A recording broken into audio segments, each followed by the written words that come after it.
All right, so today we have a crafter who has supplied us with an image. I'm going to go ahead and right click and paste that image. This is what they would like to create, but as you can see, it's not a good quality image.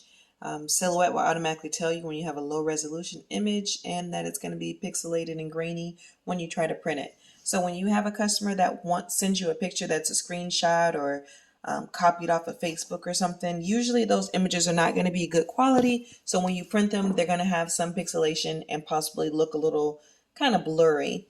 If they can send you the original artwork of whoever created it, a true PNG file or AI or EPS or PDF with a transparent background, that's going to be the best image to work with. But sometimes you don't get that option and they don't mind that the image is not going to be perfect. So you just work with what you have. All right, in this particular case, she wants the gold and the blue separated. But if you look really closely, you'll see it's kind of detailed. So this might be a little difficult to do to make it look great, but we'll still work with it. So what we're going to first do is trace this image. Go ahead and select the trace option, select trace area. And as you can see, there's rough edges. So this is literally looks like a screenshot to me. So I'm going to go ahead and just select this top part and make sure you don't get these edges because that's just one more thing you're going to have to delete. Because of the light colors of this, it's not picking up anything. So you'll just go over here and increase the threshold until it picks up as much as you can get. All right, so we have this whole thing selected. Again, I'm trying to get it all filled in, but you can even see that when it traces, it's going to have like a kind of rigid edge. It's not smooth. We can fix that, but it's so much easier when you're tracing and you don't have to do that. You want to increase the threshold until it at least, covers everything and it looks as smooth as you can get it to look. And once you do that, you're just going to hit the trace option and now you have the outside. This is basically everything that's going to be gold except for this bottom part here. So then we're going to trace it again, but this time we're going to trace just the blue part. So select trace by color, and then we're going to come over here and click inside of the blue. As you see, it's only highlighting just a tiny part. All you need to do is go over here and select all areas, and then it'll increase. And down here, we're going to deal with the tolerance. So you're going to increase the tolerance until it has as much of this blue selected as you possibly can. And we're just going to keep increasing it because you see here, it hasn't gotten that part yet. And we want to get as much of it, highlighted as possible. Now you see it's starting to pick up little specks in here and this is getting rougher and rougher. We don't want that, so we're going to decrease it. Sometimes it doesn't get every little speck and that's fine. Once you have as much of it highlighted as you can, hit trace and then move your picture out of the way. So now you have these two traced images and we're basically putting them together. But in here you see that these little inside pieces and the riders is all stuck together and they're going to be different colors. So what we're going to do is go ahead and select this image right here and go up to object and release compound path. And now you see everything is separated out. You can go ahead and highlight, since this is this outside piece encompasses all of those little pieces, we can just select all of it at the same time and then do object, modify, subtract. And now those pieces are taken out of there. So whatever color is there will be there. Whatever's behind it, that's what color it will be. All right, so this is the gold part. It's the outside. So we're going to go ahead and change the color to gold. For the type of gold that they have, it's kind of a shimmery metallic gold. I can show you how to, matter of fact, let's go ahead and do that now. Let's go ahead and make sure we have the right color. Sorry, I have a million tabs open because that's just how I live. And we're just going to type into Google metallic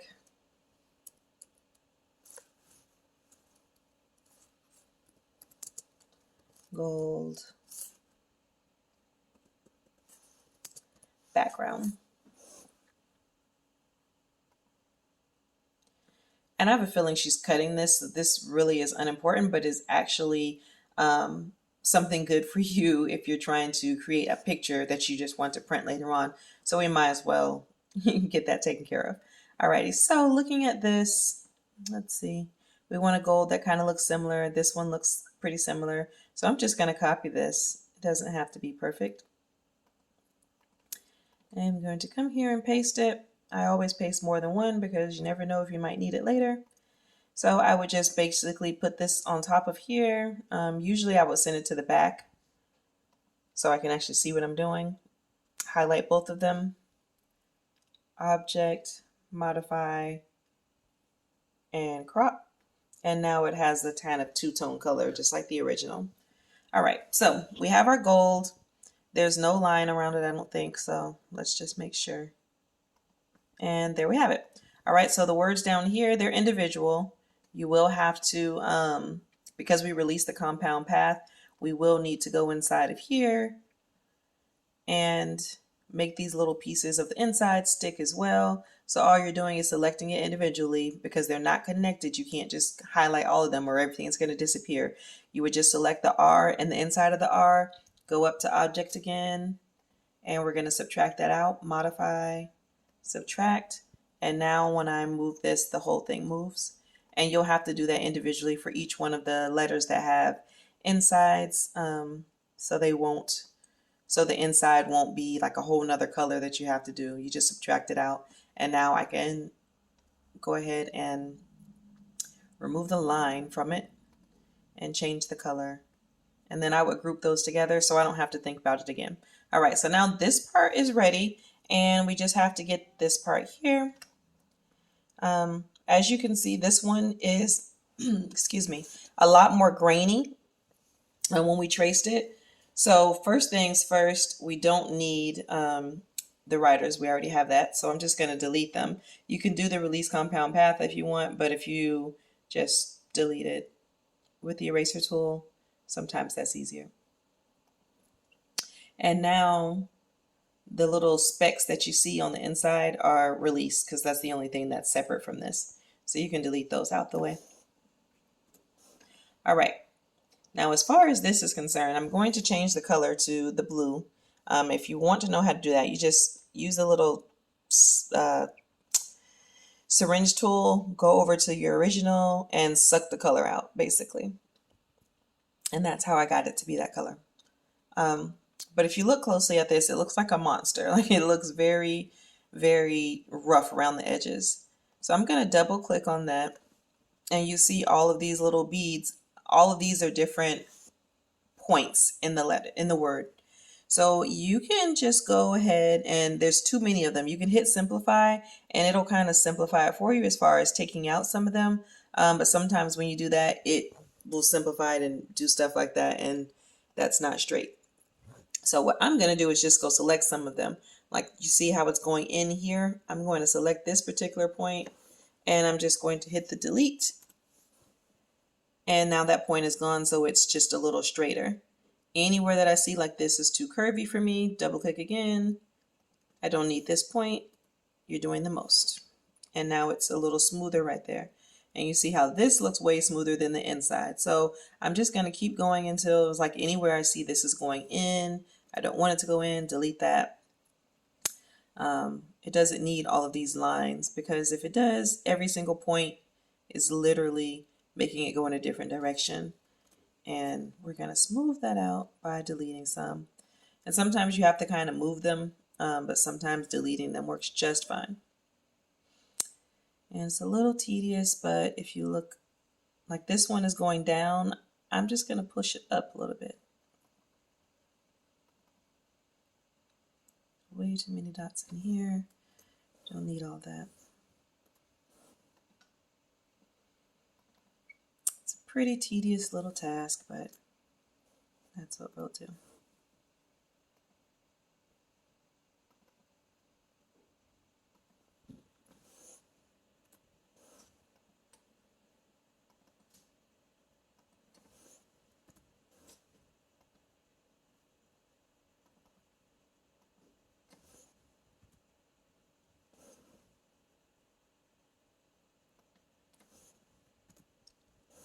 All right, so we would continue doing this until you have this completely smooth.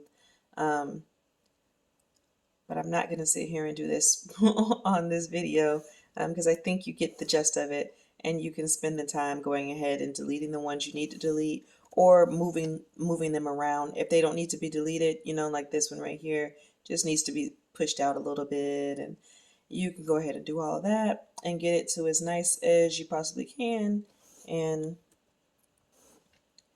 instead of me sitting here doing this and you watching me delete various nodes. But basically that's all I'm going to do is go around it and try to find places that I can delete to smooth it on out some. And if you look, you can see it's a big difference. I haven't finished, but it is a very big difference when you remove some of those nodes because there's just too many. There's no reason to have that many. And by having all of those, it's just taking it in different paths that it doesn't necessarily need to go.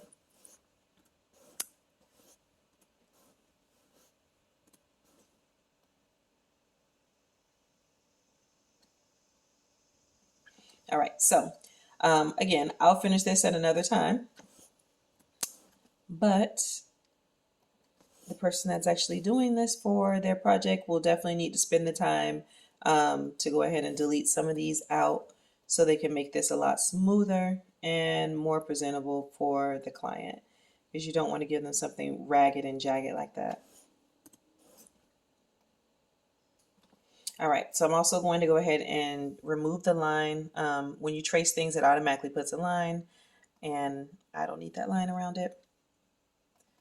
So we have the two pieces, and now you can cut it like this, or if you put it on top and just move it to where it's supposed to be, move it down, move it over some, and there you have the recreated image. This one has a lot less pixelization as this because it's just a cut file now. And if you have the correct version, I believe it's business edition and above, you can go ahead and select the thing, what you just created. Also remember, I'm sorry, because I can see this, I don't know if you can, but there's a little watermark right here, right there. When you do get images off of Google, sometimes you won't see them until you print them. But this background obviously has some type of watermark that I couldn't see, and I still don't see it honestly. Oh, there it is. So when you put your image behind it, sometimes you'll have to make this bigger so that when you put it behind your image, it doesn't touch the part that has the watermark on it. So make sure you're aware of that and you look closely. So I'm going to recut this, highlight it, highlight both of those, object, modify, and crop to get rid of that watermark. All right, so anyways, like I was saying, if you have, I believe it's business edition or professional edition, I'm not sure, but I don't think it works on the free edition, but you would just highlight what you have, go to File, Save Selection to the hard drive. You're going to save it to wherever it is that you're saving it to. I'm just going to save it on the desktop and save it as anything I want to. But when you get here, you want to change this to what you want to save it as. This is a PDF. This will be a good format if someone wants to just drag it in. You also have a PNG, which what we're going to use. I'm going to select PNG and OK. And then this box is going to come up.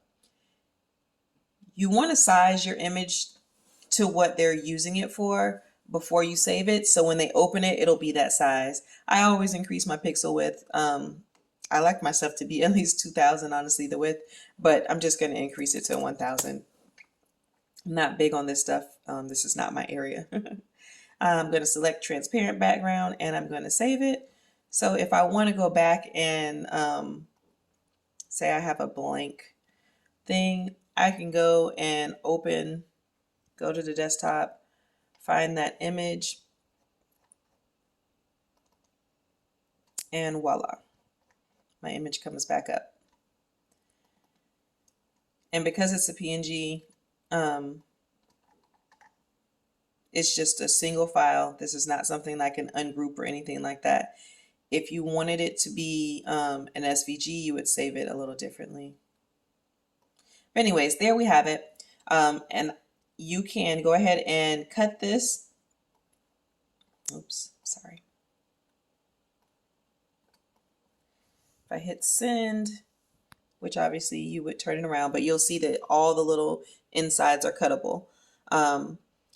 And if you wanted them to be separate, as in you want to cut this and then you want to put this on top, that's what you would do. Or again, like we showed you in the previous video, you can highlight it, object, modify, and subtract all.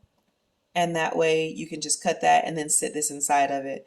This way would be the best way, to have the gold all the way on the back and then set the blue on top of it.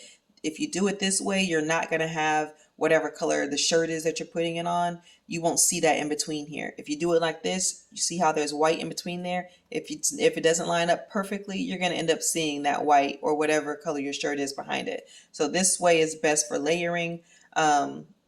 Sometimes you want that imperfection look, the imperfected look. So you want to see a little bit of that. You can do it like this if you want.